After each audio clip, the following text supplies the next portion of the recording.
improve what is going on is to stop treating the symptoms and go into the causes. So I'm clearly excited that this has come up, but I'm not excited about how it's been managed. Preferably, the regulator should look at how to more effectively regulate. This is probably the right time to think of competition law. Now, we had that conversation. Competition law again. We had that conversation a couple of weeks back with some advocates, some rights advocates that came into the studio.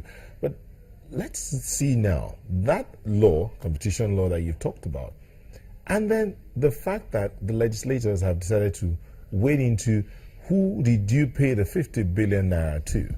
Is that what they should be looking at? So they should be looking more at a competition law than dwelling on this particular issue. Is that what you're saying? Exactly. We should be looking more at competition law and how the regulation, the not over-regulation of the telecommunications sector can more importantly even create jobs as well. How should that competition law, how would it help to regulate the telecom sector? As the telco sector is today, because there's no competition law, there are no clear penalties for companies that violate procedures. We don't have clear penalties that guard against a monopoly-driven product environment for the telecommunications sector. So it is, in simple terms, do as you like.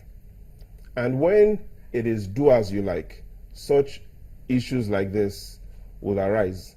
And if we don't ensure we use this time to properly manage it, instead of treating the causes, we'll start treating the symptoms. And the telco sector is extremely relevant to Nigeria. You have, going by the most recent report from the National Bureau of Statistics, contributes 7 to 8% of GDP.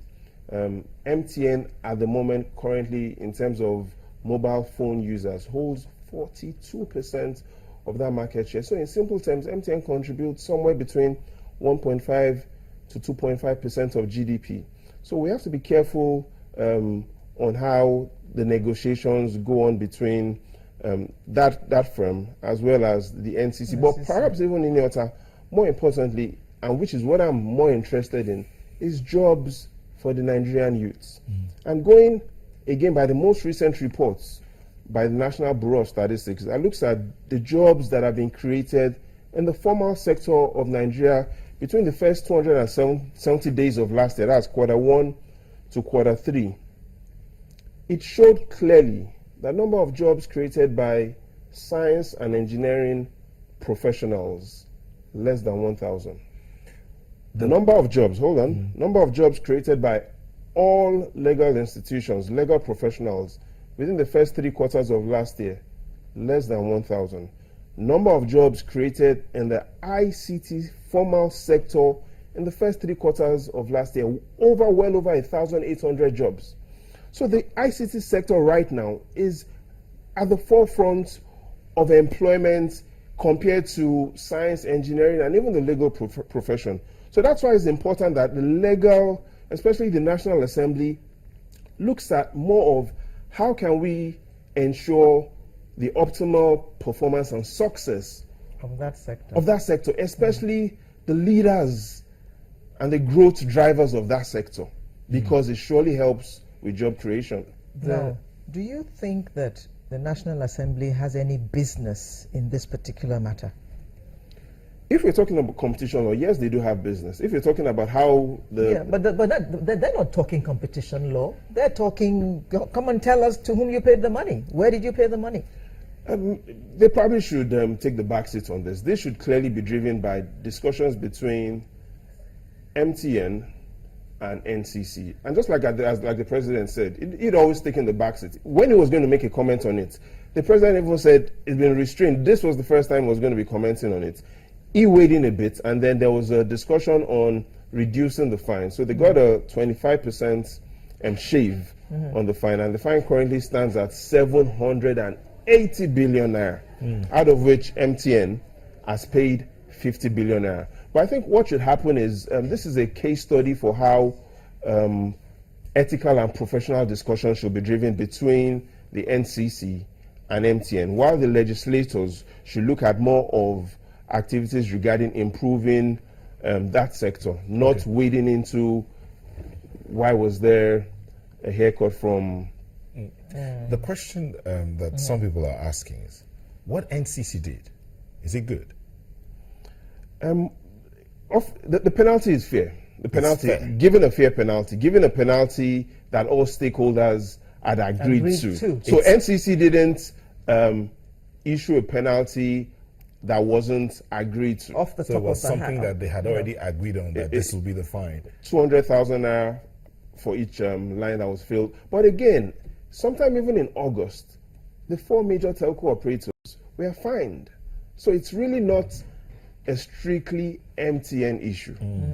All the regulators, all the telcos have been fined in August to show how complex it is to get in all subscribers, especially if you have, based on what the data from the National Nigerian Communication has provided, that MTN is the market leader when it comes to telephone lines. So there's a lot of complexity. But when let's again to another side of it, what MTN did, you've said what NCC did in finding them is good because of it's an fair agreement. Because it was all agreed before the fine, so it wasn't an infringement and then we're going to fine you this amount. Why then? Why would MTN do what they did and not deregister those lines? Is it good that they did that? Is it intentional? I think that should be the question. Did MTN fail to deregister those lines intentionally? From their own explanation and what we can see and read, it's because of the complexities of the social issues of people not easily coming in to register their lines. Then there's also the question of people being able to also use their lines for emergency services. When all of this came up, I got hold of a report by a university professor in Australia, Sydney, Simon Chapman, and said that 1 in 4 telephone users in Australia have used their phone lines for emergency purposes. And clearly, this is even more interesting because even the lines that were not yet deregistered, the 5.2 million lines, yes, earned some revenue for MTN during that period. But even MTN is going to be paying some measure of corporate tax on the revenue that it has earned during that period that it didn't deregister those lines to the federal government. So if MTN, so that there are lots of interesting issues. Is the government going to say, or is the federal government going to say, because you didn't deregister these lines during this period, we are not going to collect any tax on revenue earned during that period? There are lots of interesting discussions about that, but I think the focus really should be the House of Assembly shouldn't put so much pressure between the discussions going on between NCC and MTN. There are loads of other information and lots of other laws that the Nigerian youths and the populace are looking at them enforcing. We're looking at jobs, we're looking at lots of outstanding old bills. This should really be between MTN, NCC, and they should find a way to negotiate, agree, and then possibly some measure of spread payment, because there's a difference between an operational default and a corporate default. This is an operational default from MTN. We have to go. A corporate default would be if MTN was evading tax, and they are not doing that right now. All right, thank you very much. Babajide Ogunsanwo is a data and statistician. And giving me all sort of titles. Information, data, and political analyst. Thank you very much for speaking with us. Thank you. Sunrise will be back for the home stretch. Special guest. Okay. The He's. The He's. Yes. We'll be back shortly. Don't go away.